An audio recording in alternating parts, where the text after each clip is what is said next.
बड़ी खबर के साथ बुलेटिन की शुरुआत कर रहे हैं। गाजियाबाद के इंदिरापुरम के अटलांटा अस्पताल में ऑक्सीजन की कमी की खबर है। अस्पताल स्टाफ के मुताबिक करीब 1 घंटे की ऑक्सीजन बची है। इससे मरीजों के बीच खलबली मच गई है।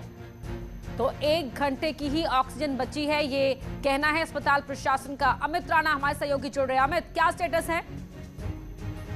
गाजियाबाद के थाना इंदिरापुरम में बना हुआ है अटलांटा हॉस्पिटल, जहां के कोविड के पेशेंटों का इलाज भी चल रहा है। ऐसे में इस अस्पताल की ऑक्सीजन आज खत्म हो गई, जिसकी इतला वहां जो काम करने वाले लोग हैं उन्होंने ही दिया। उन्होंने कहा कि 1 घंटे के भीतर जो ऑक्सीजन है वो यहाँ खत्म होने वाली है। ऐसे में जो मरीज थे और उनके जो तीमारदार थे उनमें खलबली मच गई। हालांकि जो गाजियाबाद प्रशासन की तरफ से स्वाट टीम बनाई गई है उसको तुरंत इसकी सूचना दी गई और प्रशासन ने इस बात का दिलासा अटलांटा हॉस्पिटल को दिया है कि अगले 1 से 1.5 घंटे के भीतर उनको ऑक्सीजन मुहैया कराई जाएगी, जिसके बाद वहां थोड़ा माहौल ठीक ठाक बना हुआ है। जी, बहुत शुक्रिया आपका जानकारी के लिए। यूपी में कोरोना केस लगातार तीसरे दिन घटे। 24 घंटे में 32,993 नए कोविड केस सामने आए हैं। 24 घंटे में 30,398 लोग डिस्चार्ज भी हुए हैं। 24 घंटे में 265 कोविड संक्रमितों की मौत हुई है। टेस्टिंग लगातार बढ़ाई जा रही है। 4 करोड़ टेस्ट करने वाला यूपी पहला राज्य बन चुका है। हर दिन 2.5 लाख टेस्ट कराने का लक्ष्य रखा गया है।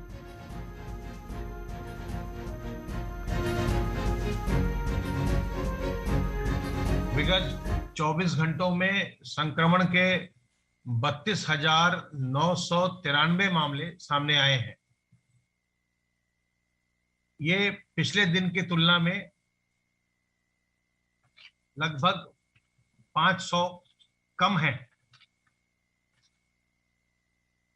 इसी अवधि में उपचारित होकर डिस्चार्ज होने वालों की संख्या 30,398 है और एक्टिव केस की संख्या इस समय 3,06,458 है। विगत 24 घंटों में कोविड संक्रमित व्यक्तियों में से 265 लोगों की मृत्यु हुई है। यूपी में कोरोना काल में हालात काबू में करने के लिए सीएम योगी ने कोविड कंट्रोल को लेकर समीक्षा बैठक की, जिसमें सीएम योगी ने अधिकारियों को जरूरी दिशा निर्देश दिए। इस दौरान सीएम योगी ने कहा कि रेमडेसिविर जैसी जीवन रक्षक दवा की किल्लत नहीं है। सरकारी अस्पतालों में रेमडेसिविर मुफ्त में उपलब्ध है। निजी अस्पतालों को भी रेमडेसिविर मुहैया कराई जाए। यूपी में टेस्ट और ट्रीटमेंट के शुल्क की दरें तय की गई हैं। टेस्ट शुल्क से ज्यादा वसूली पर तत्काल कार्रवाई हो। दोषियों के खिलाफ महामारी एक्ट के अंतर्गत कार्रवाई की जाए।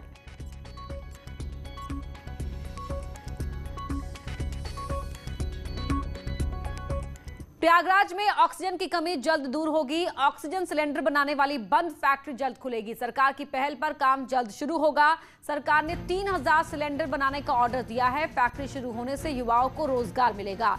बीएचईएल की टीम ने प्लांट का निरीक्षण किया है।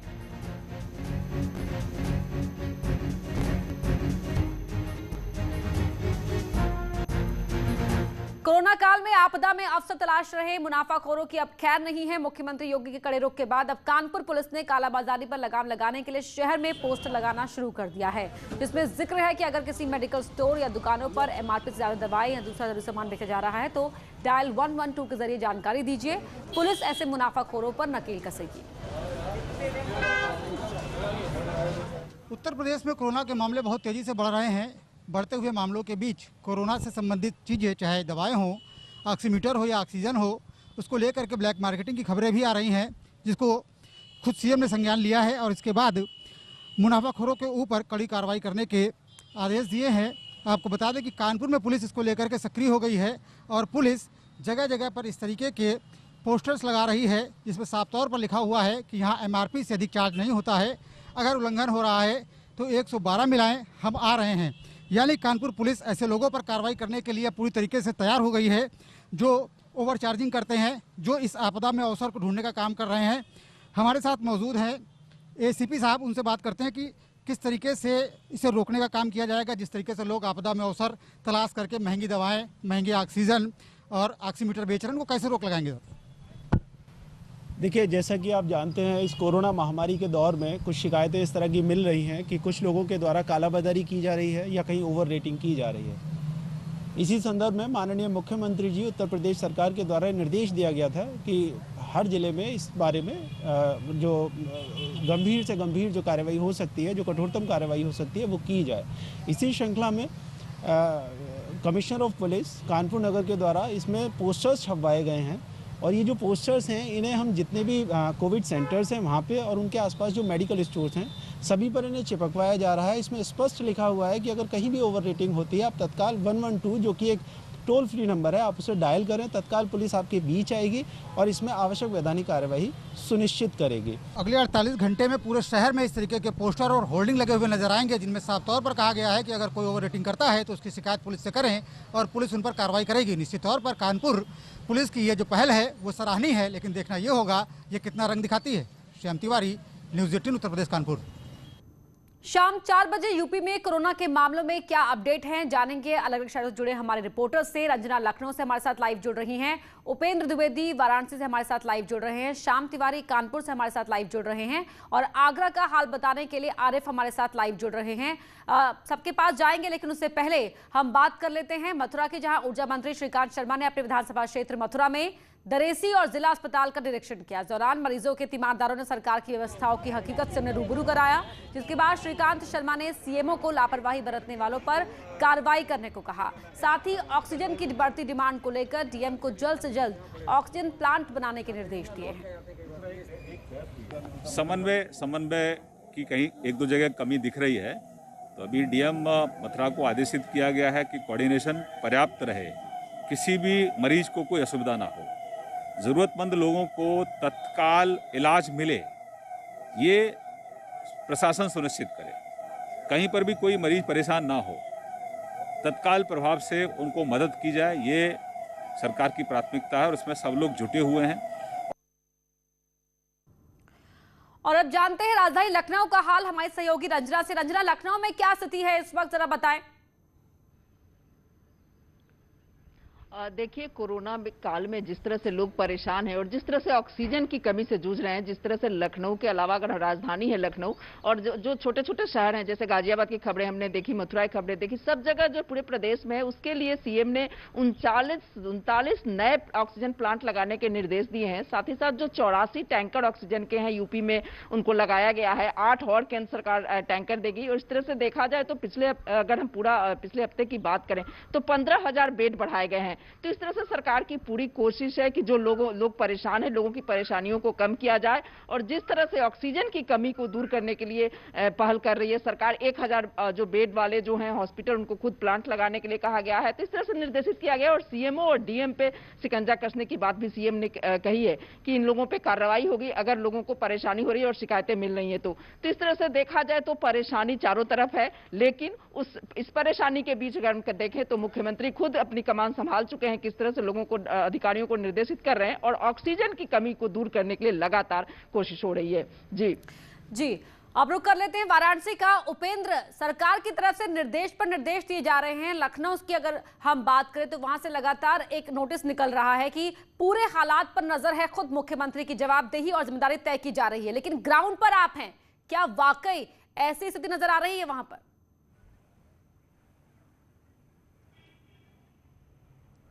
देखिए, जाहिर तौर पर मुख्यमंत्री की जिस तरह से शक्ति है, मुख्यमंत्री खुद इस पर सक्रिय हैं, उसका असर अब दिख रहा है। ऑक्सीजन की भी जो सप्लाई है वो सुधरी है, इसके अलावा जो इंजेक्शन है उनकी भी सप्लाई सुधरी है। लेकिन अभी कह सकते हैं कि अभी हालात जिस तरीके से ख़राब हैं उसमें भी और भी ज़रूरत है। और उम्मीद जिस तरीके से एक्टिव हुआ है प्रशासन, उससे उम्मीद है कि मुख्यमंत्री के तमाम सारे जो आदेश हैं, उनकी शक्ति है, उसका धीरे धीरे असर होगा और ये हालात एक दिन काबू में भी आएंगे। फिलहाल जो आंकड़े हैं वो एक्टिव मरीजों के 17,000 के ऊपर पहुंच गए हैं, मौत का आंकड़ा भी 500 के ऊपर पहुंच गया है।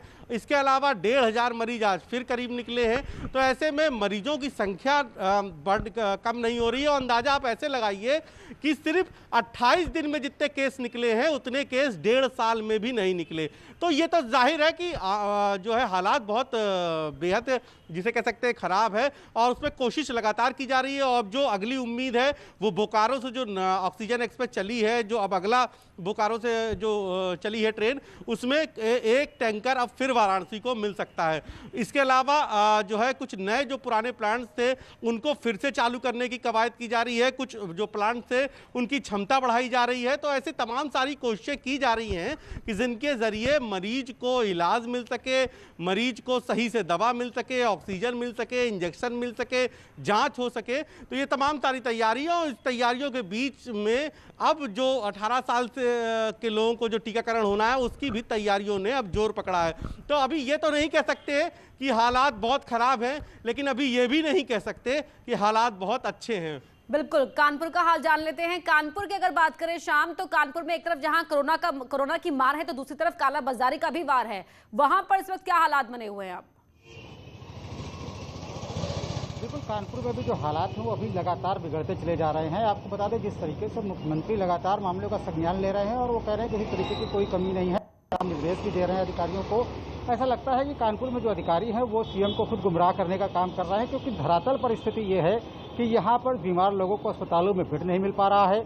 आज भी स्थिति वही है, जो तीमारदार हैं वो प्लांटों के बाहर लंबी लंबी कतारों में खड़े हैं, उन्हें ऑक्सीजन के लिए लंबा इंतजार करना पड़ रहा है। इसी बीच राहत की खबर ये है कि एक समाज सेवी संगठन, एक गुरुद्वारे ने ऑक्सीजन के लिए पहल की है। उन्होंने गुरुद्वारे के बाहर एक लंगर लगा दिया है और वहाँ पर जो लोग हैं उनको ऑक्सीजन मुहैया कराई जा रही है। लेकिन जो सरकारी व्यवस्थाएं हैं उसमें सुधार होने का नाम नहीं ले रहा। जो हेल्पलाइन नंबर है, इम्प्रूवमेंट कागजों पर नजर आ रही है, वो जमीन पर नजर नहीं आ रही है। आरिफ, जरा आगरा का हाल बताएं, वहां की तस्वीर बताएं। देखिए अपर्णा, उत्तर प्रदेश के मुखिया योगी आदित्यनाथ तमाम कोशिशें कर रहे हैं कि कोरोना की लड़ाई है बहुत ढंग से लड़ी जाए और इस लड़ाई पर विजय भी हासिल हो। लेकिन आगरा के जो अफसर हैं, जो अफसर क्या जो नौकरशाह है, उनमें अफसरशाही इतनी हावी हो गई है कि आगरा में कोई भी अधिकारी काम करना नहीं चाहता। सारा मैनेजमेंट प्रशासन ने अपने हाथ में ले लिया है और पूरा प्रशासन फेल है। देखिए ऑक्सीजन ढंग से नहीं मिल पा रही है, इंजेक्शन लोगों को नहीं मिल पा रहे हैं, अस्पताल में भर्ती नहीं हो पा रहे मरीज। तो कुल मिलाकर यह है कि जो मैनेजमेंट है, ऊपर से जो मैनेजमेंट किया जा रहा है वो आगरा में आकर खराब हो रहा है। आगरा के जिलाधिकारी भी काम नहीं करना चाहते, वो कभी किसी से मिलना नहीं चाहते। पिछले 1 साल से मैं आगरा के जिलाधिकारी को देख रहा हूं। निर्देश दिया गया है कि जवाबदेही और जिम्मेदारी अधिकारियों की तय की जाएगी और जो भी लापरवाही करेगा उस पर सख्त कार्रवाई की जाएगी। आप सभी बने रहिए हमारे साथ। इस बीच एक बड़ी खबर दर्शकों को बता रहे हैं, मुख्यमंत्री योगी आदित्यनाथ ने टेस्टिंग बढ़ाने के निर्देश दिए हैं। हर दिन 2.5 लाख टेस्ट कराने का लक्ष्य रखा गया है। यूपी में अब तक 4 करोड़ से ज्यादा टेस्ट हो चुके हैं। 4 करोड़ टेस्ट करने वाला उत्तर प्रदेश पहला राज्य बन गया है। आरटी-पीसीआर टेस्टिंग को बढ़ाया जा रहा है। प्राइवेट लैब में भी लगातार टेस्ट किए जा रहे हैं। 16 करोड़ 19 लाख लोगों तक स्वास्थ्य विभाग पहुंच चुका है। रंजना हमारी सहयोगी लखनऊ जुड़ी हुई है। रंजना, लखनऊ से एक और ये निर्देश, टेस्टिंग बढ़ाई जाए हर हाल में। देखिए टेस्टिंग बढ़ाने के निर्देश दिए गए हैं और साथ ही साथ जो 1 करोड़ जो है इंजेक्शन के लिए भी ऑर्डर दिए गए हैं, जो वैक्सीनेशन का टारगेट पूरा किया जा सके। तो एक तरफ ये सारी खबरें और दूसरी तरफ एक और खबर मैं बता दूं कि खुद deputy CM doctor Dinesh Sharma hospital में एडमिट हो गए हैं। वो अभी तक आइसोलेशन में थे, घर पे वो कोरोना पॉजिटिव थे। उनकी पत्नी भी पॉजिटिव थी, वो पहले एडमिट हो चुकी थी हॉस्पिटल में। आज उन्होंने खुद ट्वीट करके ये जानकारी दी है कि वो हॉस्पिटल में एडमिट हो रहे हैं और जल्दी ही लौटेंगे आपके पास। आप सभी बने रहिए हमारे साथ। इस बीच जो एसीएस है नवनीत सहगल, उन्होंने क्या कुछ कहा है वो एक बार दर्शकों को सुना देते हैं। टेस्ट की संख्या भी निरंतर बढ़ाई जा रही है। आज माननीय मुख्यमंत्री ने अपनी समीक्षा में भी ये बताया और निर्देशित किया कि टेस्ट की संख्या जो कि कल 1,84,000 थी, उसको बढ़ाकर कम से कम 2.25 लाख किया जाए। ये उत्तर प्रदेश की रणनीति है जिसमें कि एग्रेसिव टेस्टिंग, ये बताना आपको चाहते हैं कि उत्तर प्रदेश ने अब 4 करोड़ टेस्ट जो है उसकी संख्या पार कर ली है। अग्रेसिव टेस्टिंग को बढ़ाने के लिए लगभग 40 नई आरटी-पीसीआर का टेस्ट करने की मशीनों का भी ऑर्डर दिया गया है, ताकि जो टेस्टिंग कैपेसिटी है जो वर्तमान में लगभग 2 लाख के आसपास है, उसको 2.5 लाख से ऊपर किया जाए। एग्रेसिव टेस्टिंग की जाए, ये निर्देश दिए गए हैं। रंजना हमारी सहयोगी बता रही थी इस पर। रंजना, जी, जिस तरह से एक तरफ सरकार टेस्टिंग बढ़ा रही है और टेस्टिंग बढ़ाने के पीछे भी यही है कि कांटेक्ट में जो लोग आ रहे हैं, ज्यादा टेस्टिंग होगी तभी समझ में आएगा कि कितने लोग उस दायरे में आ गए। एक पॉजिटिव अगर केस मिल रहा है तो उनके दायरे में कितने लोग आए, और इसके लिए जो है कांटेक्ट टेस्टिंग जरूरी है और उसके लिए संख्या बढ़ाने की जरूरी है, वो सरकार कर रही है। और मैं जो खबर बता रही थी कि अपडेट है, एक deputy CM doctor Dinesh Sharma आज हॉस्पिटल में एडमिट हुए हैं। उन्होंने खुद ट्वीट करके ये जानकारी दी है कि मैं हॉस्पिटल में एडमिट हो रहा हूं और जल्द ही आप लोगों की शुभकामनाओं से स्वस्थ होकर वापस लौटूंगा। उनकी पत्नी भी कोरोना पॉजिटिव है, वो पहले एडमिट हो चुकी थी पीजीआई में, और अब डिप्टी सीएम खुद आज हॉस्पिटल में एडमिट हुए हैं। वो अभी तक आइसोलेशन पे तो घर पे ही थे, क्या लेकिन एहतियातन एडमिट हुए हैं या कोई डिफिकल्टी महसूस करने के बाद एडमिट हुए हैं?